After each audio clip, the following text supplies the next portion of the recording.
All right, hello, good evening. Depending on which screen I look at, I've either got 2 people or 5 people here. So, welcome. I know you get to look at my ugly mug tonight while I read to you, but hey, that's what you signed up for, right? So, so this is the third installment here. We're still reading in Forbidden History, which, again, if you don't know, I'll mention this at the beginning of every stream. These are articles that are compiled from the magazine Atlantis Rising. It's not in hard copy print anymore. It's only online, but it's been around for years and years and years. One of my favorite magazines, actually, because you got a combination of everything. You got new snippets of like new archaeological finds, and anything from that to Bigfoot stories and anything in between you can think of, conspiracy theories. It was just a fun magazine to read. No, I'm not getting sponsored by them. I just really loved the magazine, and I was sorry to go see them go out of print. But anyway, here we are.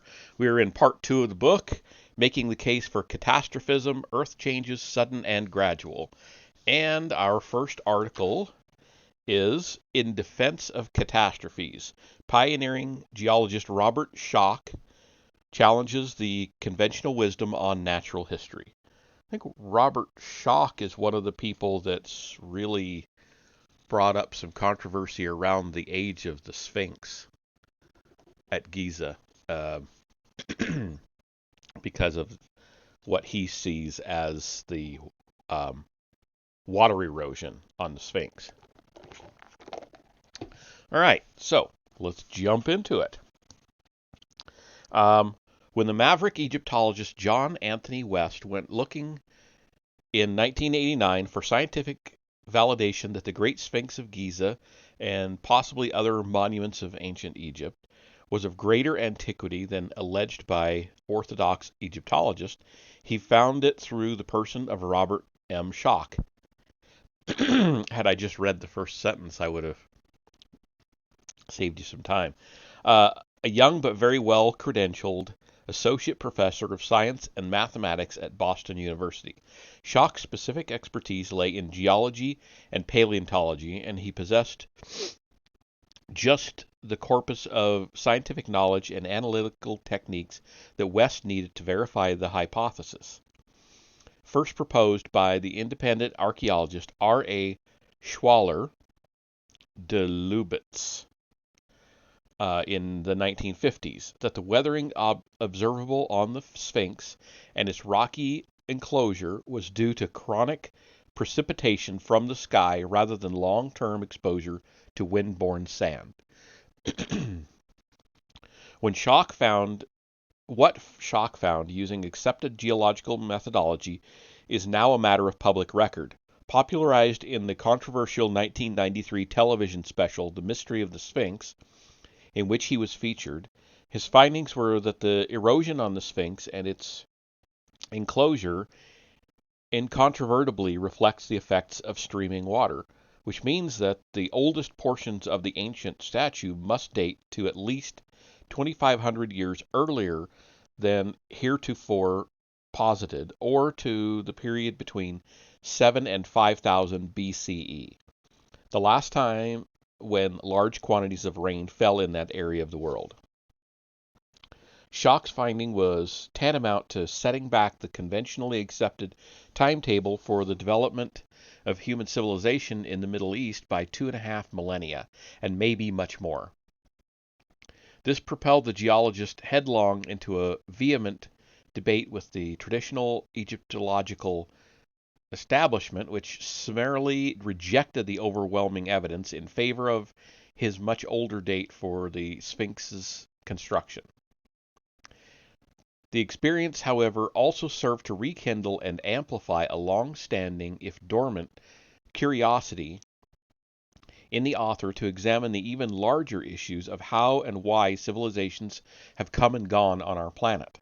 As a result of the inquiry thus spurred, Schoch found that his own trained, unquestioning allegiance to the prevailing scientific paradigm of uniformitarianism, which governed his geological fields of interest, began metamorphosing in favor of catastrophism as the theory of choice for explaining past and perhaps even future planetary changes of the epochal kind. Excuse me.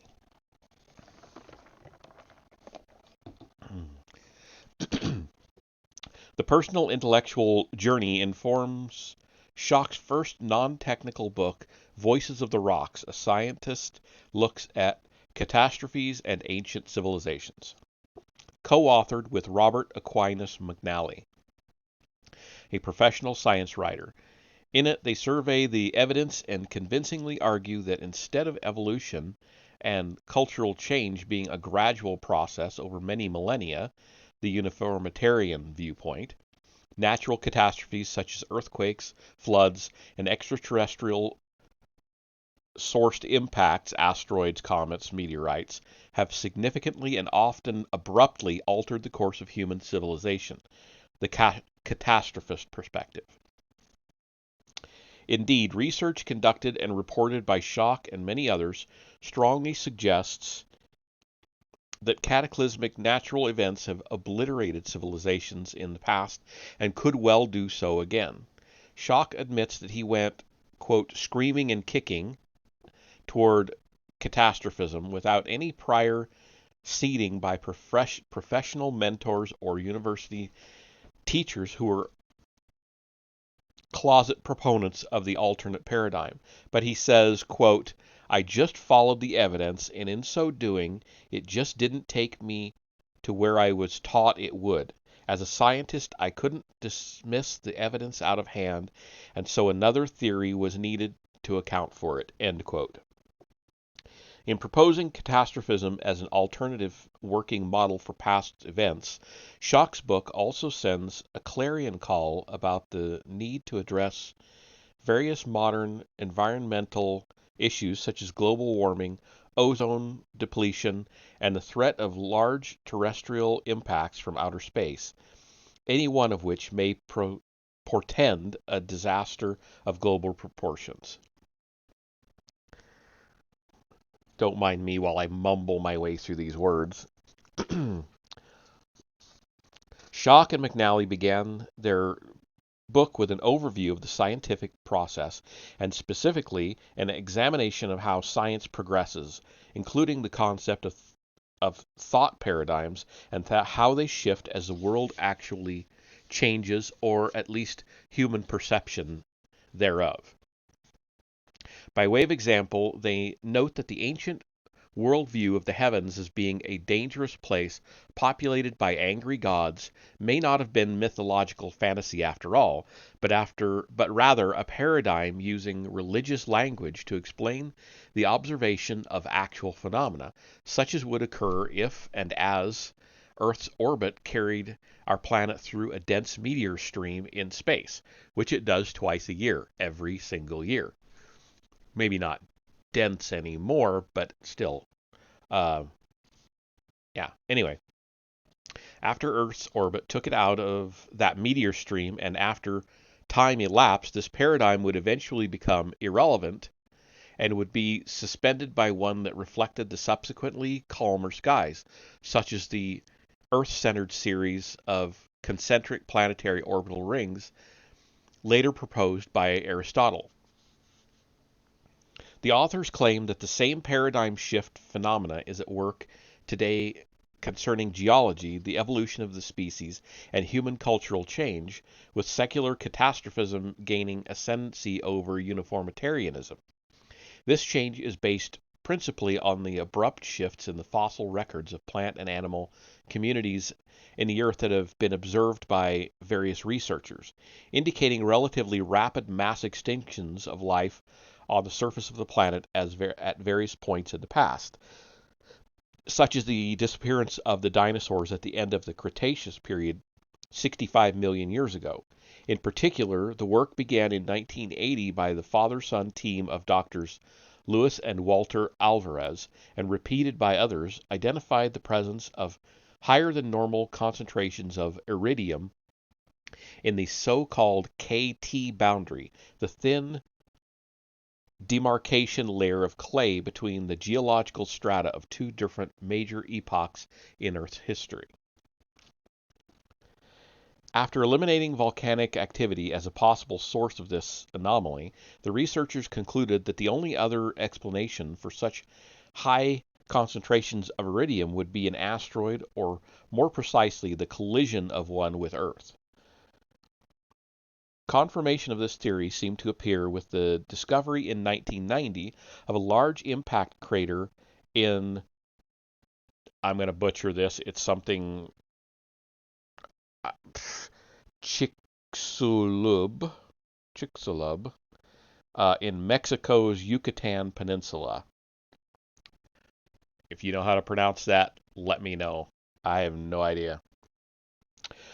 Dated as being the same vintage as the KT boundary. These findings helped give rise to a new model of Earth and species change known as punctuated equilibrium. This theory proposes that our planet's chronology can be likened to a sequence of steady states regularly interrupted by periods of rapid, often radical change caused by such catastrophic events as massive volcanic activity, an asteroid impact, and change in planetary temperature occasioned by various means.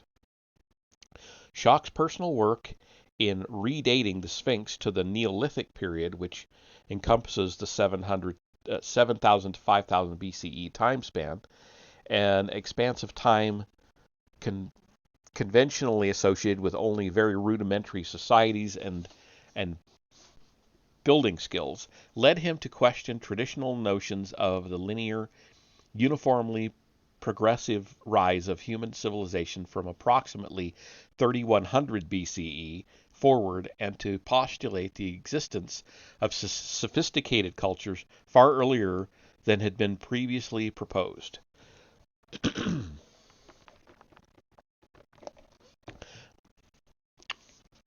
as I've been reading, I've had this curiosity. I wanted to see when this was actually published. Okay, so this was published in 2005. So things have come out since this was published and since these articles were written. Um,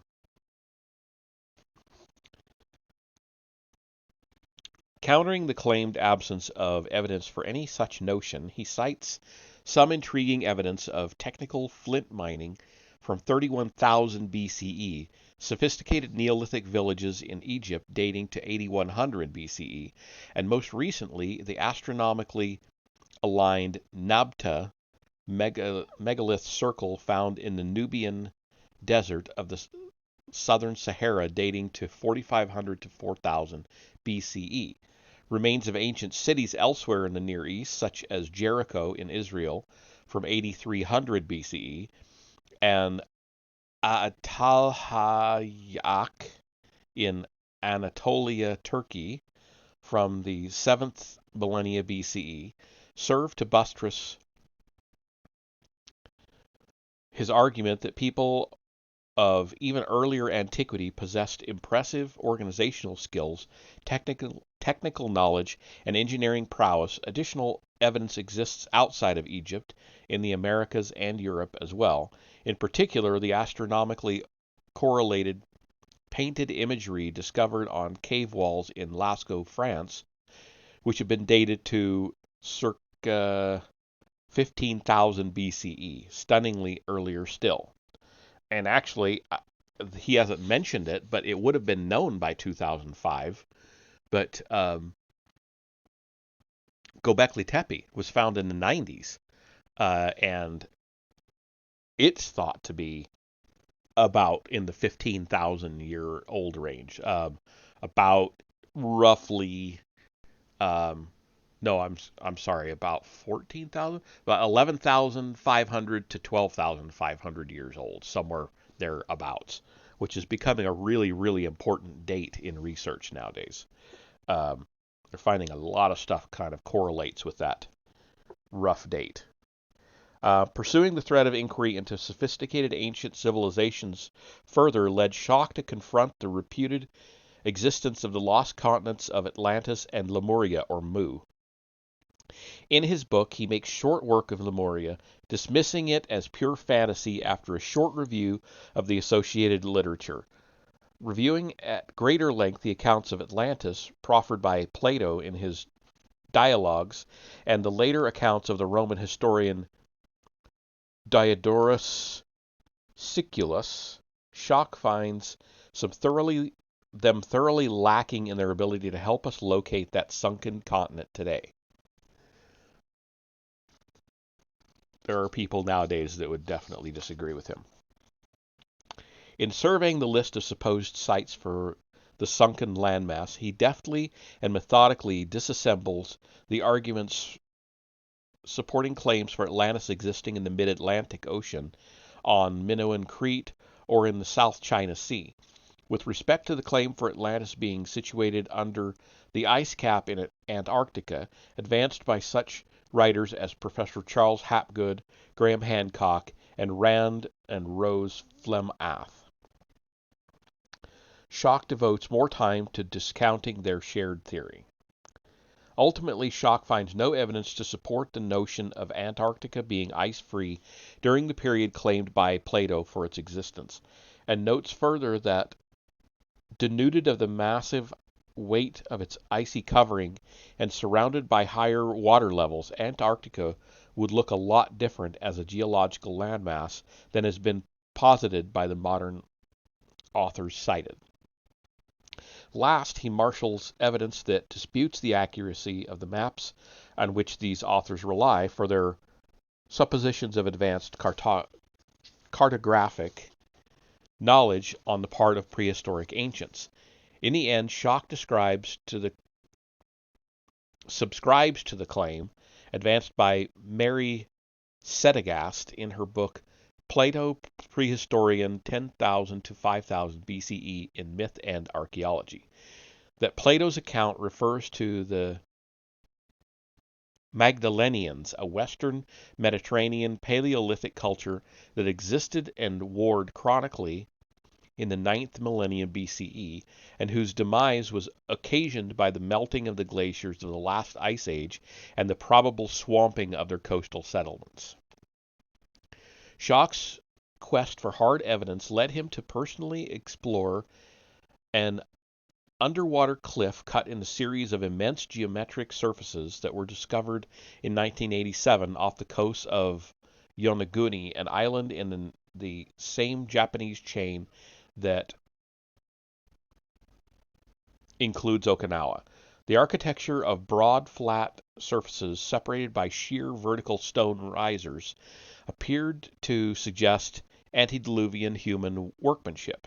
However, after diving the site repeatedly, observing, scraping, and taking samples of the rock, he became convinced that the Yonaguni monument was a natural formation of bedrock shaped entirely by natural processes and too imprecise in its shaping and orientation to be the work of human hands.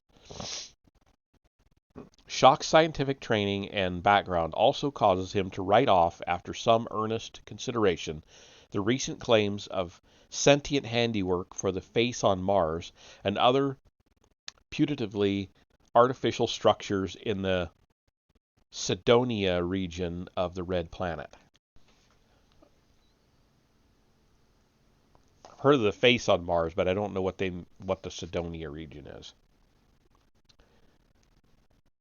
The potential for pole shifts, tectonic movements, and other Earth-originated catastrophes to change human history is also explored at length by Schock, seeking an explanation for the mysteriously widespread demise by fire of scores of settlements in the eastern Mediterranean region outside of Egypt and Mesopotamia at the end of the Bronze Age, around 1200 BCE.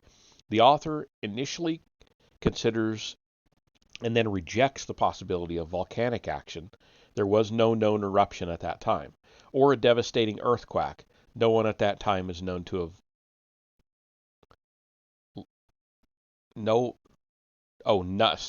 I read it as no one. None at that time is known to have led to a major conflagration.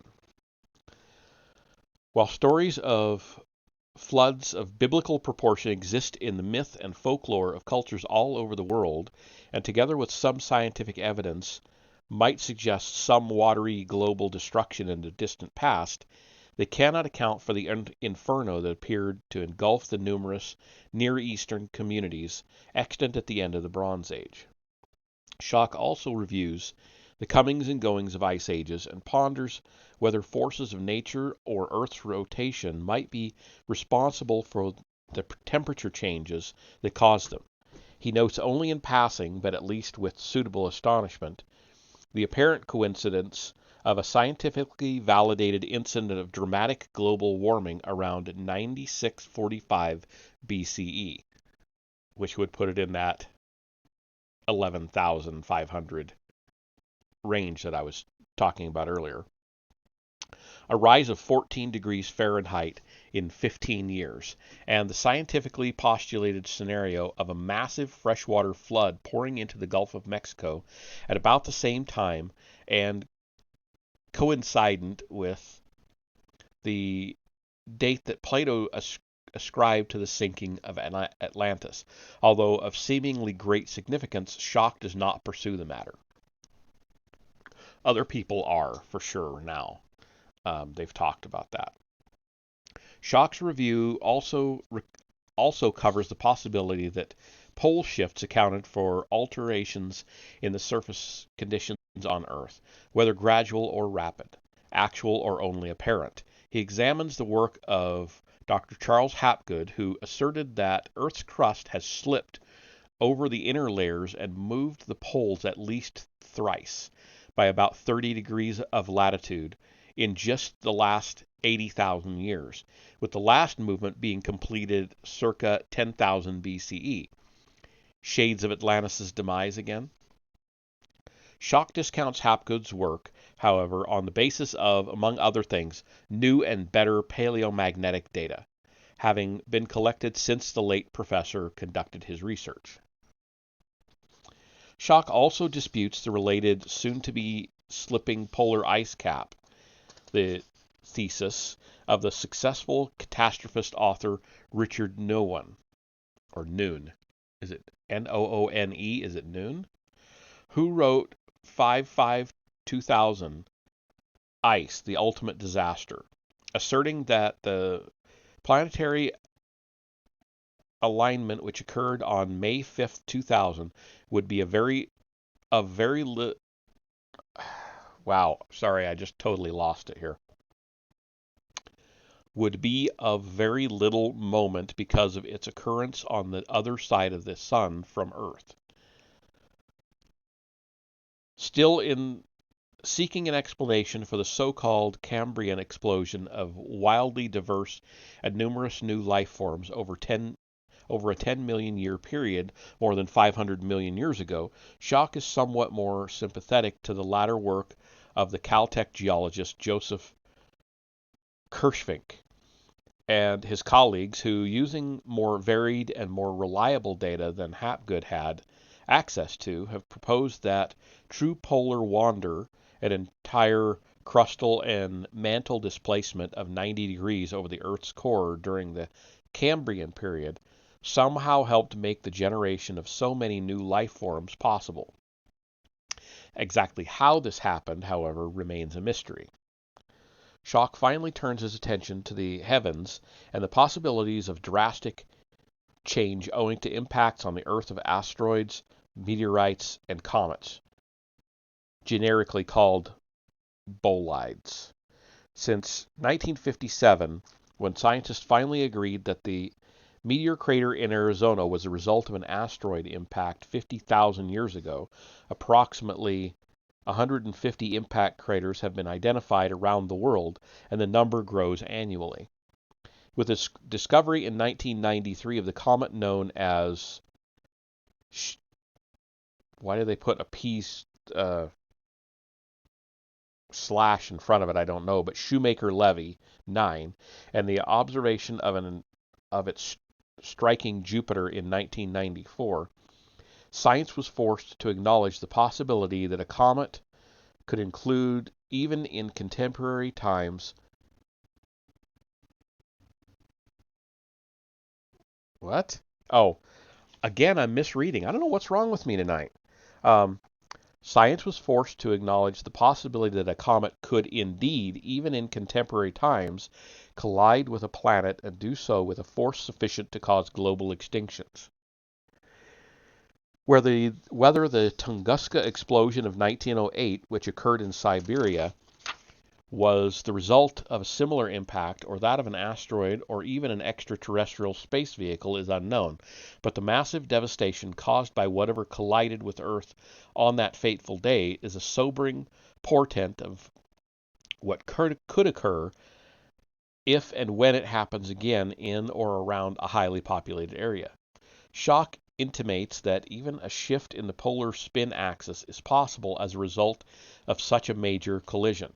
If the hypothesis of other researchers are correct, in any event, two other reputable scientists have cited evidence for a significant bolide impact on Earth circa 10,000 BCE that they claim caused the sudden end of the last ice age and probably led in turn to a great flood. Atlantis again? And in 1996 and 1998, two chains of craters were identified on Earth, chains that can be correlated in time with past major extinctions of life on our planet. Whether such phenomena suggests some periodic pattern of destructive hits, for instance that of an asteroid or comet crossing Earth's orbit on a collision course sometime in the future, is currently a matter of much conjecture and theorizing on the part of scientists. In this vein, Schock postulates that with respect to the fiery end of the Bronze Age in 1200 BCE, a serial stream of hot bolides fragmenting upon entry into Earth's atmosphere and detonating there with such force and heat could well account for the widespread devastation recorded for that period. In terms of the immediate future, in addition to taking steps to preserve the atmospheric ozone layer and counter the environmental trend toward global warming, Schock advocates protecting our planet against colliding asteroids and comets. According to him, the first action to meet the threat of space-sourced objects would be to create a dedicated system that would locate all objects in space that are in relative proximity to the Earth and to determine which ones pose a risk of collision. The second step would be to find a way to better understand the composition and structure of these objects, information necessary in deciding how to deflect or destroy any threatening object heading our way. And the third activity would be to develop a non-nuclear technologies to perform the actual deflection or destruction of these objects, should that become necessary, without the attendant risk of collateral harm to human and other terrestrial life. Schock believes that we have a sizable window, perhaps until 2200 CE, until the next likely swarm of bolides appears and descends on Earth. Of one thing he can be sure, we all hope he's right. Yeah, 2200. It'd give us a little bit of time, but not that much. Okay, so I know that was a little bit of a rough go on that one.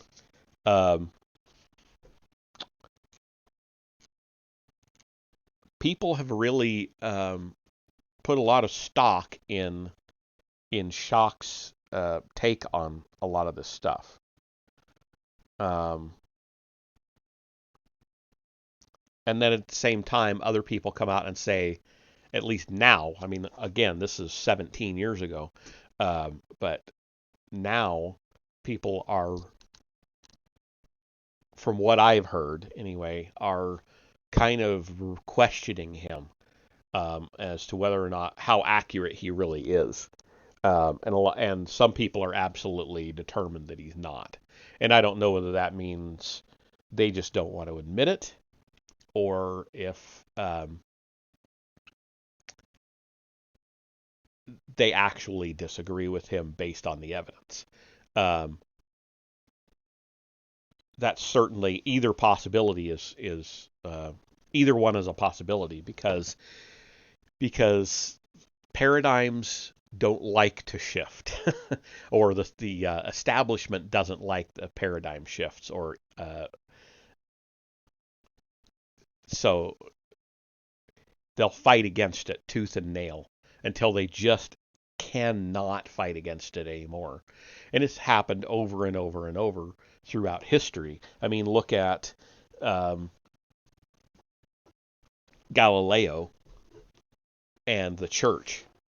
Am I thinking of the right person? Galileo was put on house arrest, and they wouldn't let him publish his works, and they confiscated a lot of his works to destroy them because he said that the Earth wasn't the center of the universe, that it actually revolved around the sun, and it was the church, and by extension the government, which was a monarchy, that persecuted him because he dared to have a different idea than what they wanted out there. Just the same as they, not to pick on the church right now, I've got a lot against the church, but that's not what this is about. But they also absolutely outlawed medical research, which is why during the Renaissance, and maybe I'm off on my timing there, but that's why there was so much grave robbing going on, because doctors were doing research on the corpses to learn more about the human body, and it was, of course, illegal. Grave robbing is, as far as I know, always been illegal, but they would take that chance, and it was big business for the types of people that were willing to do it, because these doctors wanted to do the research, and thankfully they did, because the church was holding us back. That was the cause of the Dark Ages, and why the Black Plague was so bad, that sort of thing. But anyway, I'm getting off on a tangent. Um, that is the first article on catastrophism. Sounded more like a review of Schock's book, to be honest. Um, I would rather the author kind of gave some of his own opinions, but you know, it is what it is. Um, it looks like the next one is 1, 2, 3, 4, 5, 6, 6.5 pages. So I think I'll go ahead and read it too, because I think we've got 4 books or 4 articles in this second section. No, we have 6, so it's probably going to take 3 sessions to get through the catastrophism stuff. So let's go ahead and read this next one. It's fairly short. And anybody that wants to chime in with some ideas, whether it's just your observations, you're a TTRPG player and you have an idea, it's given you an idea for something, whatever, chime in, please. And again, these videos will be on my YouTube channel, so if you're watching them after the live stream, go ahead and put in comments anyway, because I will see those. All right.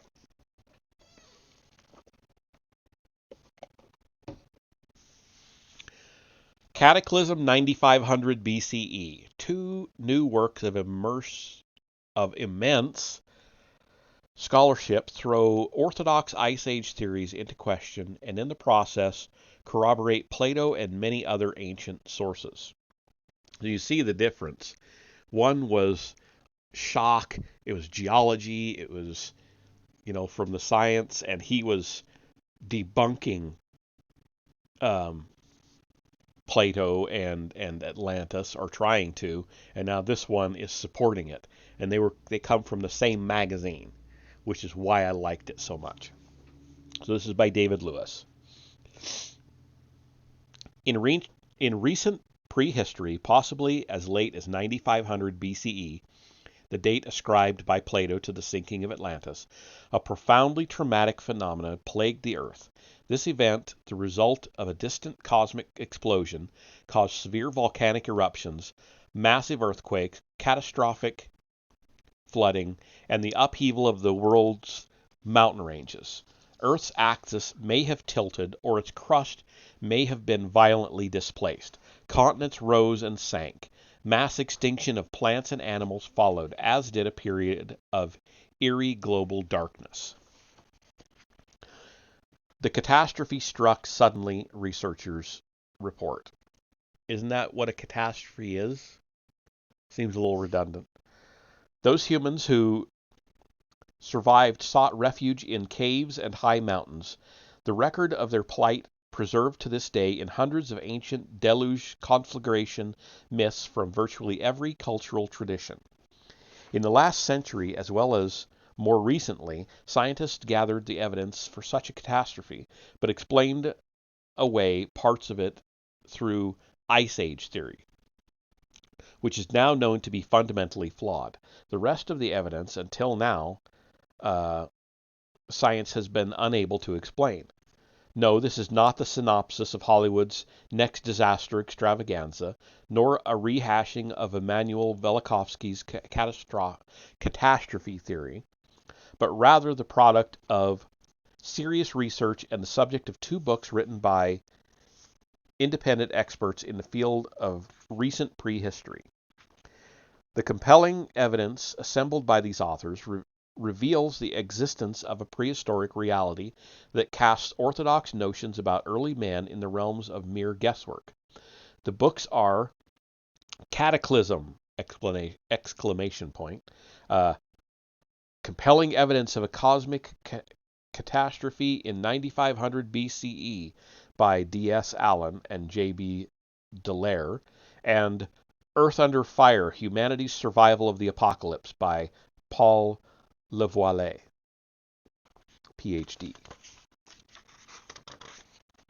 Orthodox assumptions. Wow, I don't know why I can't read tonight. Or I can't speak. I'm reading it just fine. It's just not coming out. With its long-standing preference for uniformitarianism, the doctrine that nothing sudden occurred in prehistory, but instead only slow evolutionary and geological changes occurred, modern science has discounted what was taken for granted in the last century based on the hard evidence that was uncovered at that time. A global catastrophe occurred recently on Earth. That bias for uniformitarianism, coupled with the dogma of scientific materialism, the presumption that all existence, even consciousness, evolved from matter alone, remains the unproven basis upon which conventional theories of human origins rest. Ice Age theory was born about 180 years ago in connection with the studies carried out in the Alps. Geology was then only just being born. Pioneers of the day took most fossil evidence as having resulted from the Great Flood of tradition, the benchmark in a world history before the birth of modern science, promulgated by classical writings and religion and tied to beliefs that the world is a mere 4,000 to 6,000 years old. Geology, however, as a systematic science, found that Earth is millions of years old and that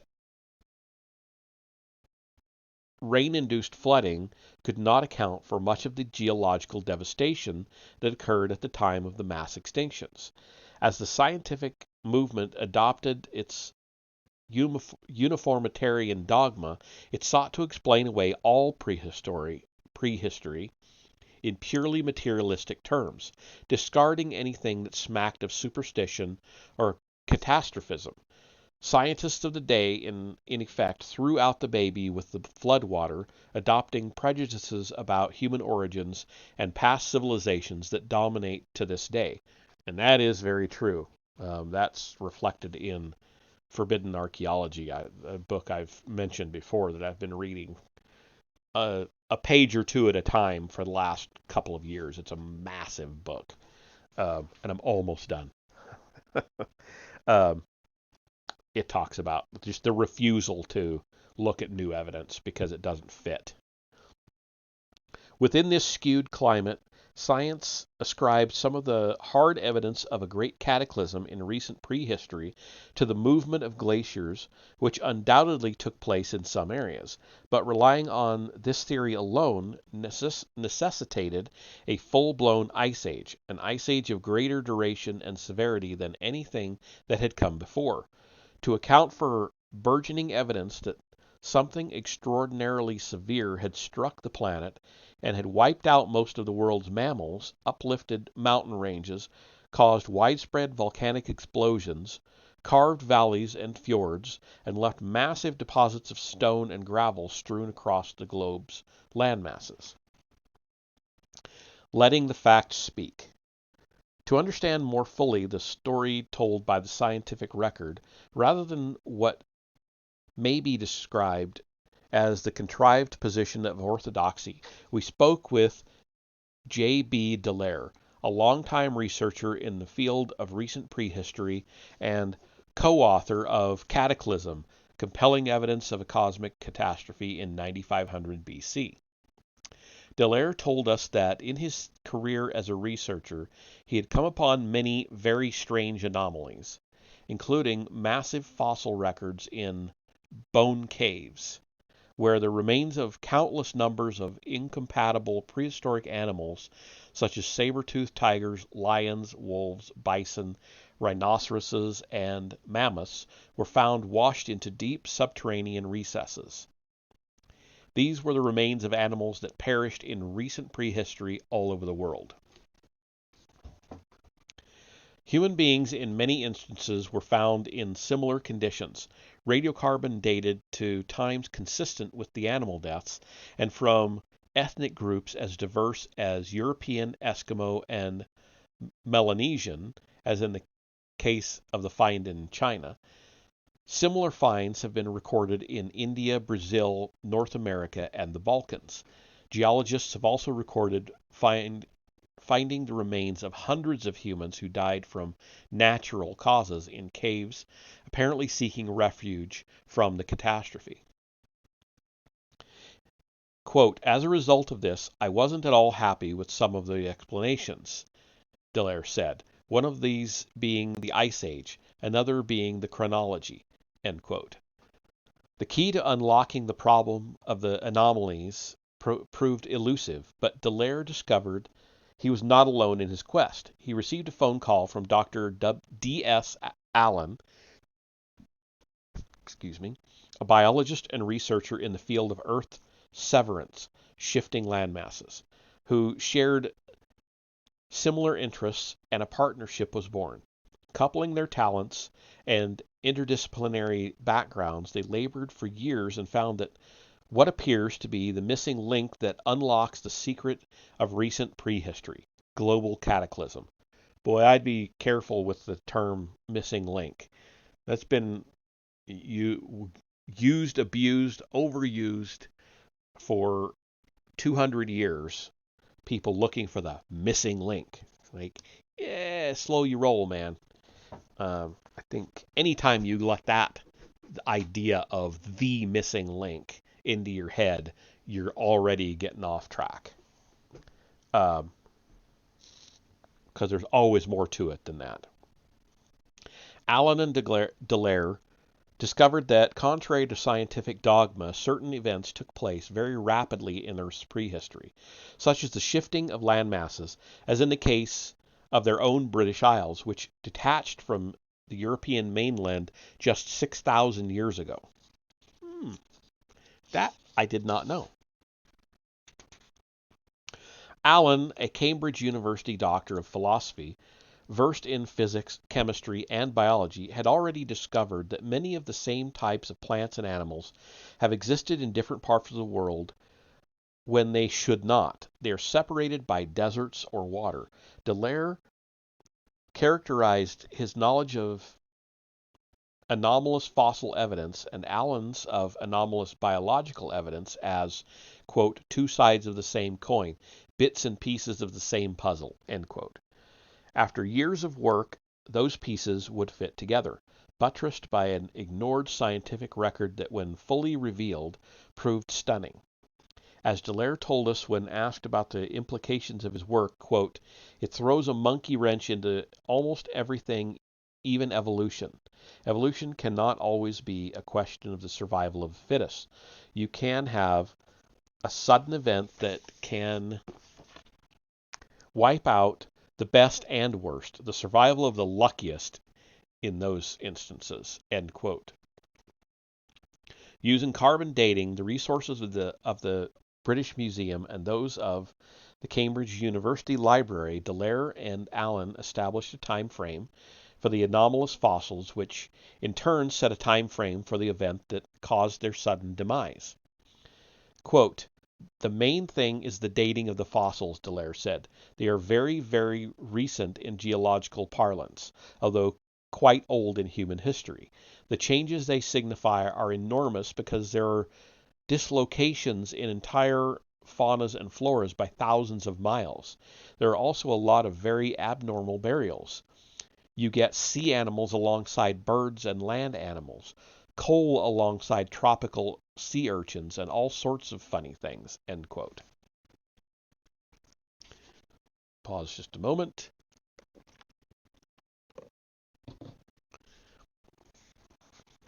Contrived science. Quote, the Ice Age, was an invention, Dallaire stated flatly. In part, it was a reaction to what early geologists and the scientific movement as a whole considered superstition, the flood/conflagration legends. Quote, the original idea of an ice age going back millions of years, ebbing and flowing across the northern and southern hemispheres near the poles, just doesn't stand up to scrutiny, as you can see from our writings. We've drawn upon the literature which was in fact full of objections to Ice Age notions on geological and biological grounds, end quote.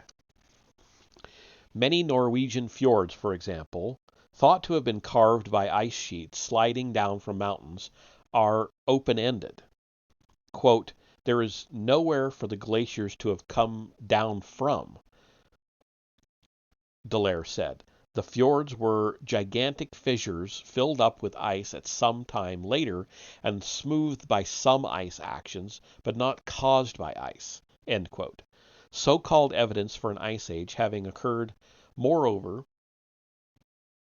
such as striation, grooved or ridged rocks, and erratically strewn boulders, supposedly the result of glacial movements, occurs in parts of the globe where an ice age is known not to have taken place. Research funding that rewards conventional results, Dallaire told us, is partially responsible for perpetuating erroneous assumptions, along with trying to fit all the evidence into the same worn-out theory, necessitating longer, geographically broader, and more numerous ice ages. Also, Dallaire notes, fitting together the pieces of this grand puzzle of prehistory requires expertise in a variety of fields. Dr. Allen, what's more, devoted his retirement to this study, a concentration of effort that few, if any, conventionally employed researchers would be able to accomplish.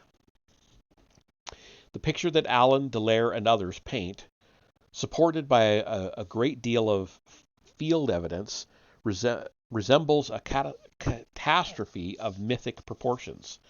Ice Age theory, on the other hand, fails time and again to account for the overwhelming field evidence.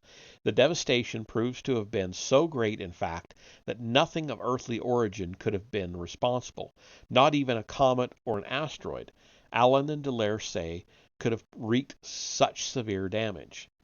The destructive agent, they tell us, would not necessarily have been very large, but it would have been magnetically powerful, such as an exploding star, a supernova that hurled one or more pieces of its fiery mass our way, upsetting the axis and orbits of various planets through magnetic influence as it moved like a pinball through our solar system for about 9 years.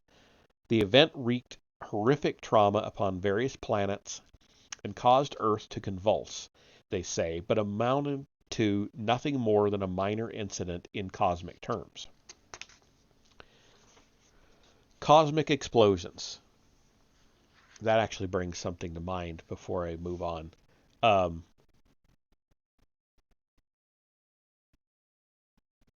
I will be very, very interested when we can actually start doing not just rock samples and stuff from other planets in our system, but actual geological studies that take human eyes to conduct. When we can actually start traveling to different planets and doing the studies of their geology, I wonder if some of that will be borne out. Because we should be able to see the evidence. If it was wreaking havoc on Earth, and he's, like he said, it's bouncing around the solar system for 9 years, screwing up the magnetic fields and the orbits of and rotations of all of the other planets, that's got to be in the geological evidence. So it'll be really interesting. Hopefully that happens in my lifetime, but I kind of doubt it. Elon Musk, get off your ass and get us out there to Mars. Anyway. Cosmic explosions. Evidence of a supernova explosion in the form of aluminum-22, along with other scientific and mythologic evidence found in concentration at the edge of our solar system, helped Allen and Dallaire conclude that a stellar blast probably caused the massive destruction. Iron ore in the Earth from 11,000 years ago, its magnetic polarity violently reversed, also testifies to a powerful extraterrestrial encounter with a magnetically powerful agent at the same time period.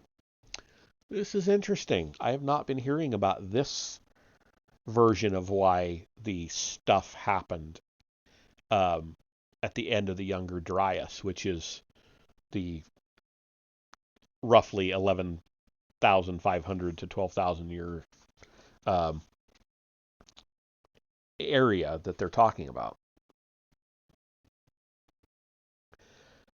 Paul de Violette, PhD, author of Earth Under Fire, Humanity's Survival of the Apocalypse, discovered evidence of a different sort of cataclysm, a volley of cosmic waves resulting from an explosion in the galactic core. Entering our solar system, this galactic superwave, the most powerful energetic phenomenon in the galaxy, how do we know that? Could have interrupted the solar wind's ability to repel most intruding cosmic dust particles, letting the interstellar wind, in effect, have its way with us. La Violette, a systems scientist and physicist, found high concentrations of cosmic dust at Ice Age depths in undisturbed polar ice from Greenland. He determined the amount of cosmic dust in the ice samples by measuring the amount of iridium, a metal that is rare on Earth but abundant in extraterrestrial material. The old uniformitarian assumption was that the rate of cosmic dust depositing in the Earth would not have changed over millions of years, but La Violette found unusually high concentrations in his samples, as well as other evidence of a cosmic visitor during Ice Age times. In Earth Under Fire, a synthesis of astrophysics and ancient mythical and esoteric traditions, La Violette details the case for the superwave phenomenon having recently passed through our solar system. He includes in his body of evidence the discovery by NASA's Voyager 2 spacecraft of narrow grooves like those of a phonograph record in the rings of Saturn, which, if they were indeed millions of years old, as uniformitarians maintain, would have banded together by now. La Violette explains how the superwave would have caused the rings to appear as they do, while Allen and Dallaire describe how a supernova chunk would have disrupted the orbital paths and axial rotations of neighboring planets. Some researchers stated, even before the Voyager visit, that Saturn's rings may be a mere 10,000 to 20,000 years old. Within the time period La Violette, Allen, and Dallaire say the cataclysm took place. Within months of the event, La Violette says a shroud of cosmic dust would have caused severe climatic changes on Earth, periods of darkness, severe cold, and then extreme heat, massive flooding, and incendiary temperatures as the dust interacted with the sun, quote, causing it to go into an active flaring state, end quote. Not end of quote. If you could imagine the worst solar storm that's ever occurred and beef that up 1,000 or 100,000 times, that would be going on continuously. And then you have the possibility that a flare event could engulf the Earth, end quote. So, almost done. What the ancients knew. La Violette builds a scientific and mythological foundation for Cataclysm as a cyclical event, a recurrence of galactic core explosions in 26,000-year cycles, a period that relates to the precession of the equinoxes. This is the duration of one great year, recognized by the ancient Greeks, Zoroastrians, and Chinese. Hindu scriptures recognize the same cycle, a succession of declining and advancing ages that seem to relate to our solar system's orbit around the galactic core. This is the apparent astrological focus of the central sun of existence, Brahma, conscious experience of which results in transcendental ecstasy and liberation from cycles of mortal suffering or karma. Quote, the galactic core explosion cycle is another important cycle that Earth must reckon with, end quote, La Violette says, citing numerous ancient traditions, many of which reveal that advanced astronomical knowledge and therefore advanced human beings existed in pre-cataclysmic times. The zodiac, in fact, La Violette says, probably came down to us as a cryptogram, a time capsule designed to alert us to the ongoing emanations from the galactic core and the Phoenix and pyramids of the Giza Plateau stand as an astronomical memorial to the Great Catastrophe. The figures of the zodiac, Dallaire told us, appear in most catastrophic myths, and the universality of this time capsule's message, the knowledge of cosmic cycles, is difficult to ignore. Laviolette and others find it encoded in numerous myths, in cultural and mystical traditions, and in the world's megalithic architecture. See The Orion Mystery, Unlocking the Secrets of the Pyramids by Robert Bauval. Fingerprints of the Gods, The Evidence of Earth's Lost Civilization by Graham Hancock. And The Message of the Phoenix, A Quest for the Hidden Legacy of Mankind by Graham Hancock and Robert Bauval.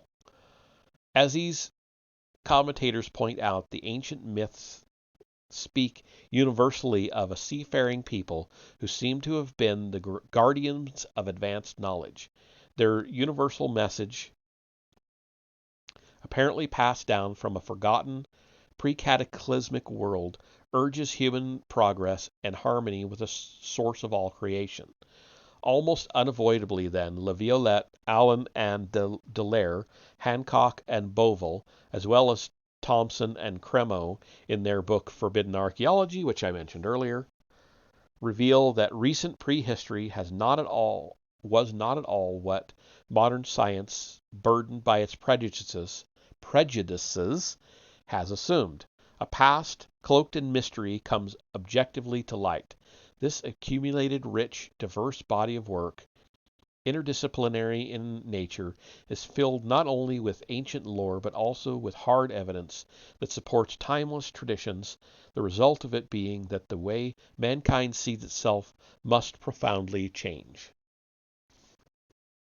The end. So, again, what do y'all think of that?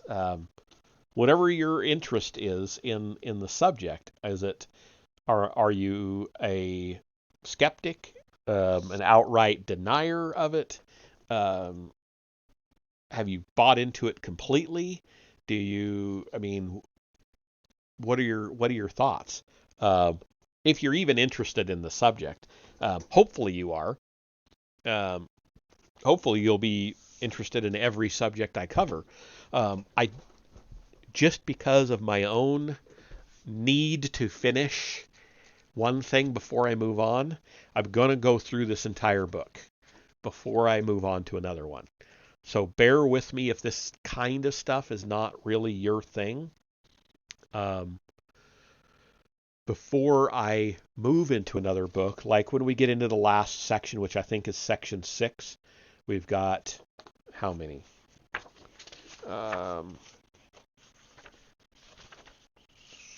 Section 6 has 1, 2, 3, 4 articles, so that'll take 2 sessions. So once we get to part 6 of this book, I'm going to put out a poll with 3 or 4 ideas on what we want to do next. I have 2 more books in this series, Forbidden Science and Forbidden Religion, but also I've got tons of books on the Masons, the Rosicrucians. We can get into something like Atlantis and the Neanderthals. I have a book of Earth myths. I have a book on time travel. Anything goes for this reading series. So once we get to that,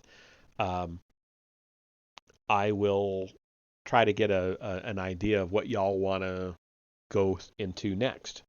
I also have a huge collection of occult literature, everything from Wicca to the Golden Dawn to some of the more left-hand path stuff. I have a huge collection, so we can go into pretty much any subject from here. So, anyway, that's it for now. We will finish out this session, and I will be taking a quick break and then going into another session, not reading, gaming. I'm playing Morrowind. Is it Morrowind? Is it Sunday? No, no, I'm not playing Morrowind. I'm playing Fallout 3. It'll be the second section for that session for that. So, yeah. So come on back in about 15 minutes if you're interested, and I will see you then.